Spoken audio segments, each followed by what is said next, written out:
అనుదిన నిత్యజీవపు మాటలు. దేవునామానికి మహిమ కలుగునుగాక. దేని వాక్యాన్ని చదువుకుందాము. అందుచేత సమస్త కల్మషమును విర్రవీగుచున్న దుష్టత్వమును మాని లోపల నాటబడి మీ ఆత్మలను రక్షించుటకు శక్తిగల వాక్యమును సాత్వికముతో అంగీకరించుడి.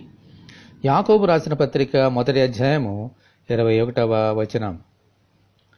పరిశుద్ధుడైన యేసు రక్తములో కడుగబడి పరిశుద్ధులుగాను ఆయన బిడ్డలుగాను ఆయనకు ప్రథమ ఫలముగా జీవించవలసిన మనము ఎటువంటి కల్మషము గాని దుష్టత్వము గాని మన హృదయములలో ఉండకుండా జాగ్రత్త పడాలి. పనికిమాలిన చెట్టు మంచి ఫలములను ఫలింపనేరదు. అందుచేత అటువంటి పనికిమాలిన వేరులు మన హృదయంలో ఉండకుండా పెరికివేయాలి. దేవుని వాక్యం అనే మంచి విత్తనము మన హృదయములలో నాటబడిన ఎడల మంచి ఫలములు ఫలించుచు మన ఆత్మలో రక్షించబడి దేవుడు పరిశుద్ధుడై ఉన్న ప్రకారము మనము కూడా పరిశుద్ధులుగా ఈ లోకములో జీవించగలుగుతాం. ఆమేన్, హల్లెలూయా.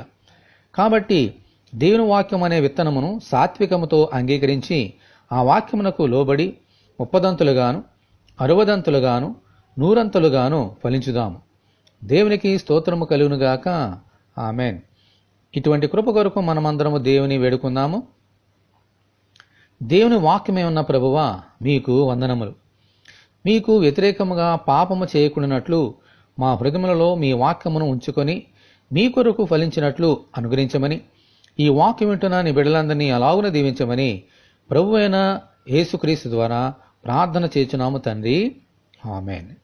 తండ్రి అయిన దేవుని నుండి మన ప్రభువైన క్రీస్తు యేసు నుండి కృపయు కనికరమును సమాధానమును మనకు కలుగునుగాక. ఆమేన్. పరిశుద్ధ దేవుని మందిరము.